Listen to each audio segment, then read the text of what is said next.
செஞ்சி மஸ்தான் அவர்களுடைய பதவி பறிபோவதாகவும் அவர் வந்து மைனாரிட்டிஸ் அண்ட் நான் ரெசிடென்ட்ஸ் ஆஃப் இந்தியா, அதாவது சிறுபான்மையினர் மற்றும் வெளிநாட்டு வாழ் அமைச்சர் வச்சிருக்காங்க. அவருக்கு பதிலாக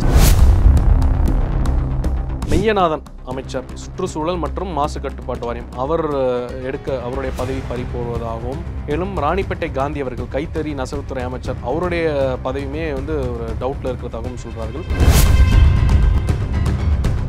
இரண்டாவதாக நம்மளுடைய கொங்கு மண்டலத்தின் சிங்கம், திமுகவின் தங்கம், நம்மளுடைய செந்தில் பாலாஜி அவர்கள் வெளியே வந்திருக்கிறதுனால அவருடைய போர்ட்ஃபோலியோ ஏற்கனவே நம்மளுடைய ஃபினான்ஸ் மினிஸ்டர் தங்கம் தென்னரசு வச்சிருக்காங்க இபி டிபார்ட்மெண்ட்.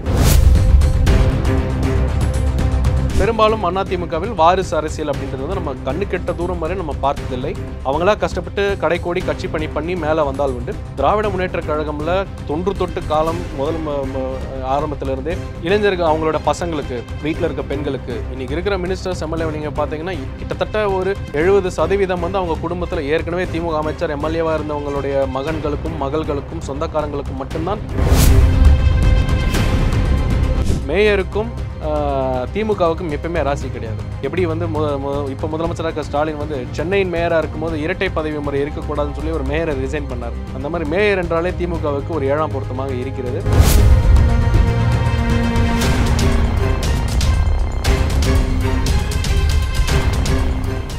ரியல் ஒன் நேயர்களுக்கு வணக்கம். இன்றைய நேர்களுக்காக நம்முடன் இணைகிறார் அரசியல் விமர்சகர் திரு டாக்டர் கார்த்திகேயன் அவர்கள். வணக்கம் சார். வணக்கம் சார். இப்போ திமுகவில் அமைச்சரவை மாற்றம் குறித்து பேசப்பட்டு வருது சார். டே பை டே இது ஒரு பூதாகரமாக போகுது, அப்புறம் டக்குன்னு ஆஃப் ஆகுது. ஸோ அது கூடவே இந்த துணை முதல்வரும் பேசப்பட்டு வருது. இப்போ ஒரு சில நாட்களுக்குள்ளே அதிகாரப்பூர்வமாக அறிவிக்கப்பட போவதாக சொல்லப்படுறாங்க. ஸோ இது அமைச்சரவையில் யார் யார் மாற்றப்படலாம், யார் யார் வந்து புதுசாக வரலாம்? முதலமைச்சர் மு.க. ஸ்டாலின் அவர்கள் வந்து வெளிநாட்டுக்கு போயிட்டு வந்ததுக்கு அப்புறமாவே சொன்னார், மாற்றம் இருக்கும் ஏமாற்றம் இருக்காதுன்னு சொன்னாங்க அமைச்சரவை பற்றி.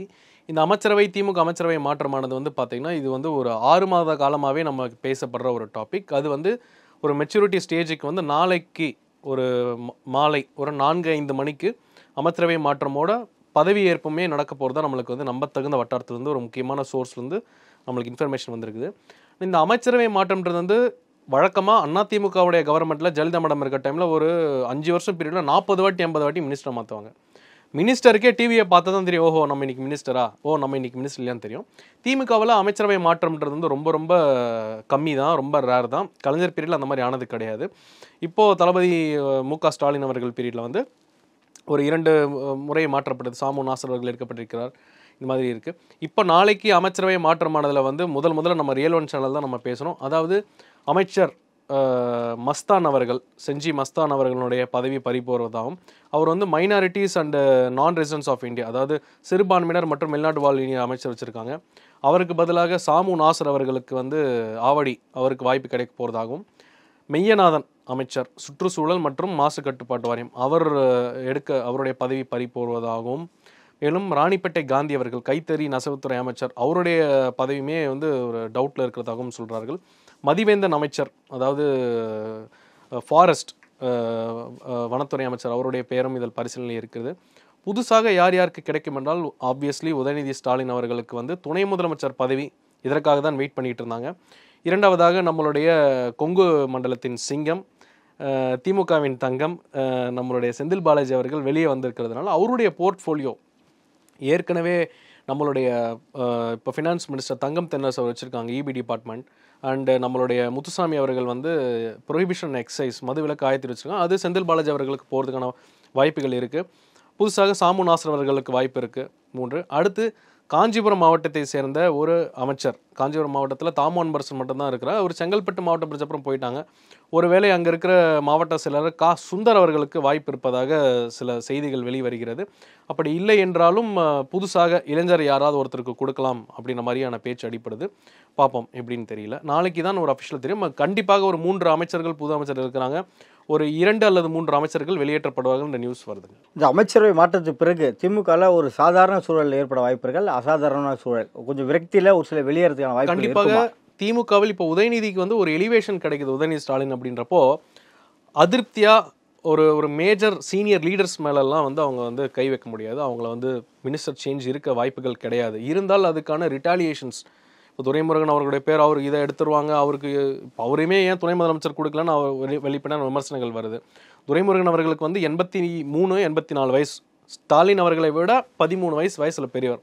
அவர் அண்ணா காலத்து அரசியல், கலைஞர் காலத்து அரசியல் பார்த்துக்கிட்டு தான் வந்திருக்கிறார். இதே துரைமுருகன் அவர்கள் சட்டமன்றத்திலையும் பேசியிருக்கிறார். இப்போ நான் முதலமைச்சர் தளபதி ஸ்டாலின் அவர்கள் அமைச்சரவைக்கு நாளை நான் வந்து உதயநிதி அமைச்சரவையும் நான் இருப்பேன் அவர் அப்போ சொல்லியே 3 வருஷம் ஆயிடுச்சு. அதாவது துரைமுருகன் போன்ற சீனியர் அமைச்சர்கள், முக்கிய அமைச்சர்கள் கே நேரு, எம்ஆர்கே பன்னீர்செல்வம், பொன்முடி அவர்கள் வந்து அவர்களுக்கு ஆல்ரெடி தேர் அபோவ் 75 70 அந்த கிட்ட வந்துட்டாங்க. மேபி அடுத்த தேர்தலில் வேணால் அவர்களுக்கு வாய்ப்பு மறுக்கப்பட்டு இளைய சமுதாயத்துக்கு கொடுக்கலாம். பட் அவர்களுடைய கௌரவத்துக்கும் அவருடைய கட்சியில் செய்த அவர்களுடைய பணிகளுக்காக கண்டிப்பாக அவர்கள் அமைச்சராக தான் தொடர்வார்கள். அது ஏதாவது குழப்பங்கள் ஏற்பட்டால் கட்சியிலும் குழப்பம் ஏற்பட்டுவிடும். பெண் அமைச்சரில் ஏதாவது ஒரு மாற்றம் கொண்டு வர வாய்ப்பு இருக்கா, இல்லை இன்னும் பெண் அமைச்சர்கள் அதிகப்படுத்துறதுக்கான வாய்ப்பு ஏதாவது இருக்கா? அதாவது திமுகவினுடைய மந்திரி சபையில் வெறும் 2 பேர் தான் இருக்காங்க. கயல்விழி செல்வராஜ் அவர்களும், அவர்கள் வந்து தாழ்த்தப்பட்ட ஆதி திராவிட நலத்துறை இருக்கிறாங்க. பிறகு நம்மளுடைய கீதா ஜீவன் அவர்கள், அவங்க வந்து சத்துணவு இதில் இருக்கிறாங்க, சோஷியல் வெல்ஃபேர் டிபார்ட்மெண்ட்டு. ஸோ 2 பெண் அமைச்சர்கள் தான் திமுக அமைச்சரவையில் இருக்கிறது வந்து அது வந்து நம்ப முடியல, வேடிக்கையாக இருக்குது. 33% இடஒதுக்கீடு இருக்கணும்னு பேசுகிற திமுக, பெண்களுக்கு சம உரிமைன்னு பேசுகிற திமுக, ஒரு 30 அமைச்சர்கள்னா 15 பேர் ஃபீமேல் 15 பேர் மென்னுன்னு போடணும். பெண்களுக்கு கண்டிப்பாக திமுக அமைச்சரவையில் மேலும் வாய்ப்பு கொடுக்கணும் அப்படின்றது தான் நியாயமானதும் கூட. அவர்கள் திராவிட கொள்கைக்கும் அதுதான். அண்ணா அமைச்சரவையில் இருந்ததுக்கு இப்போ ஜெயலலிதா மேடம் மினிஸ்டர்லேயே நீங்கள் பார்த்தீங்கன்னா வளர்மதி இருப்பாங்க, நிலோஃபர் கபில் இருப்பாங்க, கோகுலேந்திரா இருப்பாங்க. இவங்க அம்மா முதலமைச்சர் அவங்களே சீஃப் மினிஸ்டராக வந்திருக்காங்க. ஒரு மினிமம் ஒரு 4-5 பேர் இருப்பாங்க. திமுகவில் பெண்களுக்கான ஒரு அங்கீகாரம் இல்லையோ, திமுக அமைச்சரவையில் பெண்களுக்கு சரியான முறையில் இடஒதுக்கீடு இல்லையோ அப்படின்ற மாதிரி இருக்குது. கண்டிப்பாக பெண்களுக்கு அதிக வாய்ப்பு கொடுக்கணும் அப்படின்றதான் நம்மளுடைய ஒரு கோரிக்கையுமே கூட. தமிழகத்தை பொறுத்தவரைக்கும் பார்த்தீங்கன்னா அதிமுக திமுக 2 கட்சி தான் மாறி மாறி வந்திருக்காங்க இந்த ஒரு ஒரு 50 ஆண்டு காலத்தில். இல்லை அதிமுக ஆட்சிக்கு வரும்போது பார்த்தீங்கன்னா இந்த துணை முதல்வர்ன்ற வார்த்தையே எழாது. ஸோ அதுக்கான காலமே எதுவுமே இருக்காதாங்க.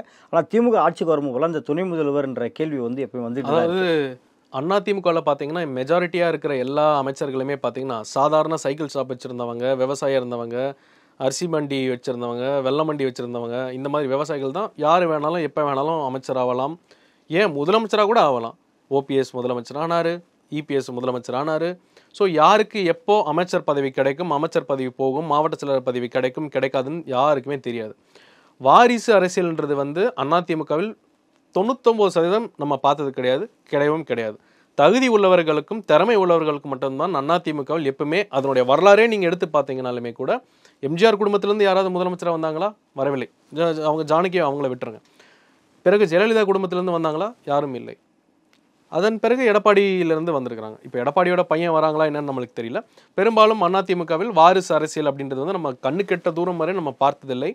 அவங்களா கஷ்டப்பட்டு கடைக்கோடி கட்சி பணி பண்ணி மேலே வந்தால் உண்டு.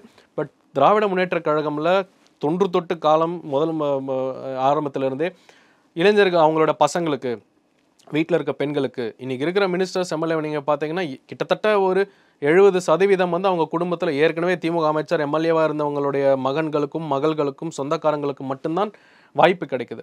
ஸோ இந்த துணை முதல்வர் பதவி, இதுக்கு முன்னாடி திமுக யாரும் துணை முதல்வராக இருந்தாங்க? அண்ணா பீரியடில் துணை முதலமைச்சர் யாராக இருந்தாங்களா? அண்ணா திமுகவில் அண்ணா பீரியடில் யாரும் இல்லை. கலைஞர் பீரியடில் மு.க. ஸ்டாலின் அவர்கள் துணை முதலமைச்சராக இருந்தாங்க. இப்போது மு.க. ஸ்டாலினுடைய கால பதவியில் இருக்கும் சிஎம்மாக இருக்கும்போது அவருடைய பையன் வரார். ஸோ கலைஞருடைய மகன், மு.க. ஸ்டாலினுடைய மகன், இந்த மாதிரி குடும்ப அரசியல். ரெண்டாவது அவங்க குடும்பத்திலேருந்து அடுத்தவர் ஒருத்தர் அந்த லீட் பொசிஷனுக்கு வரணுன்றதுக்காக தான் இந்த துணை முதலமைச்சர்ன்ற பதவியும் உருவாக்கப்படுகிறது. இது வந்து ஒரு அரசியல் அங்கீகாரமற்ற ஒரு அரசியலமைப்புக்கே ஒரு அப்பாற்பட்ட ஒரு பதவி. இது ஒரு பெயரளவுக்கு இருக்கும் ஒரு பதவி தான். தனி அதிகாரங்களோ இல்லை இதோ கிடையாது. ஸோ இது வந்து அடுத்த ஜென்ரேஷனை உள்ளே கொண்டு வரதுக்கான ஒரு வாய்ப்புகளை தான் நம்ம பார்க்கணும். இப்போ இன்றைக்கி கூட எத்தனை மினிஸ்டரோட பசங்க இன்றைக்கி எம்எல்ஏ மினிஸ்டர் எம்பியாக இருக்கிறாங்க, திமுகவில் தான் ஜாஸ்தியாக இருக்கிறாங்க. ஸோ துணை முதல் பதவி இதுக்காக தான் வருத்தப்படுது. அதாவது திமுக கட்சியை கட்டுப்பாடு மீறி செயல்படும் ஒரு சில முக்கிய நிர்வாகிகளுக்கு இல்லை முக்கிய அமைச்சர்களுக்கு இந்த அமைச்சரவையில் பல்ல பிடுங்கப்படும் அப்படின்னு சொல்லிட்டு ஒரு சில தகவல்கள் வந்துட்டுருக்கு. இது நடக்க வாய்ப்பு இருக்கா? அதாவது முதலமைச்சர் ஸ்டாலின் அவர்கள் வந்து நாள்தோறும் தூங்கி எழுந்தால் நம்மவர்கள் என்ன பிரச்சனை பண்ணிடுவாங்க, எனக்கு தூக்கமே வரமாட்டேங்குது, நான் ஒரு சர்வாதிகாரியாக மாறிடுவேன்லாம் நிறைய முறை பல வருஷத்துக்கு முன்னாடிலாம் பேசியிருக்கிறாங்க ஒரு முதலமைச்சரான பிறகு. பட் சீனியர் அமைச்சர்களுடைய செயல்பாடுகள் அவருக்குமே அதிருப்தியை கொடுக்குது, தலைவலியை கொடுக்குது, தூக்கமின்மையை கொடுக்குது. அதனால் சீனியர் அமைச்சர்கள் கொஞ்சம் கட்டுப்படுத்தப்படுவார்களை கண்டு அவர்கள் பதவி இழக்கப்பட மாட்டார்கள் தான் என்னுடைய கருத்து. ஏனென்றால் உதயநிதி ஸ்டாலின் அவர்களுக்கு வந்து ஒரு எலிவேஷன், அவருக்கு ஒரு முக்கிய பதவி, ஒரு துணை முதலமைச்சர் கிடைக்கும் பொழுது ஒரு தேவையில்லாத ஒரு பகையவோ இல்லை ஒரு அதிருப்தியோ ஒரு உட்கட்சிக்குள்ளேயே நம்மளுக்கு வந்துடக்கூடாது. ஏன்னா ஏற்கனவே கூட்டணி கட்சிகள் அமைச்சரவையில் பங்கு வேண்டும் என்று திருமாவளவன் பேசின்னு இருக்கிறார். காங்கிரஸில் செல்வ பெருந்தகை நாங்களும் ஆளுங்கட்சியாக வருவோம், காங்கிரஸ் காமராஜர் காலம் திரும்ப வரணும் அப்படிலாம் பேசிட்டு இருக்கேன். இந்த நேரத்தில் கட்சிக்குள்ளேயே ஒரு கழகமோ கழகத்துக்குள்ள எந்த விதமான ஒரு கலக்கமும் வரக்கூடாது அப்படின்ற ஒரு நல்ல ஒரு எச்சரிக்கை உணர்வோடு தான் ஸ்டாலின் அவர்கள் இருப்பார்கள். ரெண்டாவது, கலைஞரை விட ஸ்டாலின் அவர்கள் அரசியலில் மிகவும் சாமர்த்தியமாக செயல்படுகிறார். ஒரு ஸ்டேட்டஸ்கோவா எல்லாத்தையும் ஸ்மூத்தாக எடுத்துகிட்டு போகிறார்.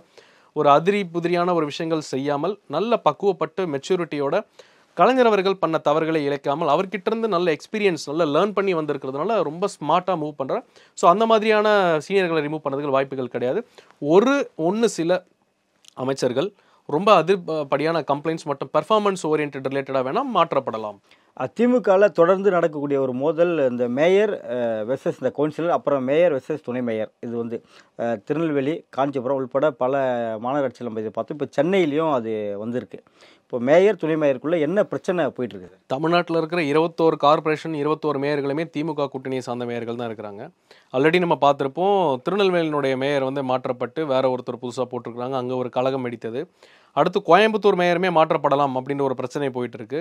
காஞ்சிபுரம் மேயர் மகாலட்சுமி யுவராஜ் அவர்களையுமே நம்பிக்கையில்லா தீர்மானம்லாம் கொண்டு வந்து அதுக்கப்புறம் அந்த ஓட்டெடுப்பின் போது எல்லா கவுன்சிலர்களும் புறக்கணித்து விட்டார்கள், மேலிடத்தினுடைய இன்டர்ஃபியரன்ஸ். அதுக்கப்புறமா இப்போ சென்னை மேயரை சுற்றியுமே சில விமர்சனங்கள் போயிட்டுருக்கு. அதாவது அவர் துணை மேயருக்கும் அவருக்கும் சில அண்டர்ஸ்டாண்டிங் இல்லை, கான்ட்ராக்ட் மற்றும் டெண்டரில் விஷயங்களில் சில அண்டர்ஸ்டாண்டிங் இல்லை, சில மாற்றுக்கருத்து இருக்குது அப்படின்ற மாதிரி சொல்கிறாங்க. அவருடைய இவங்களையும் மாற்றிட்டாங்க, அவங்களுடைய தவாலின்னு சொல்லுவாங்க, ஜபைதாரை வந்து மாற்றிட்டு பெண் தபைதார். ஏனென்றால் அவர்கள் இந்த ஆஃபீஸ்லேருந்து என்ன நடக்குதுன்றது துணை மேயருக்கு சொல்வதாக ஒரு சில எழுந்த கம்ப்ளைண்ட்களாக அது வேறு மாதிரி திசை திருப்பப்பட்டு போயிருக்குது. மேயருக்கும் திமுகவுக்கும் எப்பயுமே ராசி கிடையாது. எப்படி வந்து இப்போ முதலமைச்சராக இருக்க ஸ்டாலின் வந்து சென்னையின் மேயராக இருக்கும்போது இரட்டை பதவி முறை இருக்கக்கூடாதுன்னு சொல்லி ஒரு மேயரை ரிசைன் பண்ணார். அந்த மாதிரி மேயர் என்றாலே திமுகவுக்கு ஒரு 7ஆம் பொருத்தமாக இருக்கிறது. இந்த டெண்டர் விஷயங்கள் மற்றும் இந்த கான்ட்ராக்ட் சம்பந்தமான ஒரு விஷயங்கள் சார்பாக முட்டல் மோதல்கள் துணை மேயருக்கும் இருப்பதால் தான் இந்த மாற்றங்கள், இந்த பிரச்சனைகள் ஏற்படுதுன்னு நினைக்கிறேன். இது கூடிய சீக்கிரம் இந்த அமைச்சரவை மாற்றம் நேரத்தில் இதை ஒரு பெரிய ஒரு பூதாகரமான ஒரு விஷயமா மாற்றக்கூடாதுன்னு திமுக முயற்சிகள் எடுப்பாங்க. அதற்கான சமாதான முயற்சிகள் அவங்க அமைச்சரவையிலிருந்து ஏற்படுத்தி கொடுப்பார்கள் நினைக்கிறேன். மக்கள் அனைத்து 21 மேயர், 174 எம்எல்ஏக்கள், 40 எம்பி அனைத்துமே திமுக கூட்டணிக்கு கொடுத்துருக்கிறதுனால மக்களுக்கு இன்னும் கொஞ்சம் பெட்டரான ஒரு நல்ல ஸ்கீம்ஸ் சிஸ்டம்ஸ் நீங்கள் கொண்டு வரணும்னு மக்கள் எதிர்பார்க்குறாங்க. இன்னும் கொஞ்சம் சாலை வசதிகள், ரேஷன் கடையில் போடுற பொருட்கள், நிறைய மருத்துவமனைகளில் சரியான முறையில் டாக்டர்கள் இல்லை மற்றும் மருந்து எல்லாம் இல்லைன்னு சொல்கிறாங்க. அட்லீஸ்ட் இப்போது உதயநிதி ஸ்டாலின் துணை முதலமைச்சர் ஆனதுக்கப்புறமா அது உண்மையிலேயே விடியல் ஆட்சி வருமா அப்படின்றத நம்ம பார்ப்போம். இல்லை, இந்த மழை காலத்தையாவது பார்த்தீங்கன்னா இப்போ இருக்கிற மேயர் பிரியா வந்து சமாளிச்சிருவாரா இந்த வருஷம்? போன வருஷமே 99% முடிஞ்சிச்சுன்னு சொன்னாங்க. அதுக்கு முன்னாடி வருஷம் 98% முடிஞ்சிச்சுனாங்க. முந்தானேத்து சென்னையில் பெஞ்ச மழையில் முட்டி வரைக்கும் மழை வந்துருச்சுங்க. எங்கள் ஏரியா, நாங்கள் இருக்கிறது வந்து ஆழ்வார்த்தனர் கிட்ட இருக்கோம், வலசரவாகம் ஃபுல்லாக அவ்வளோ தண்ணி இருக்குது.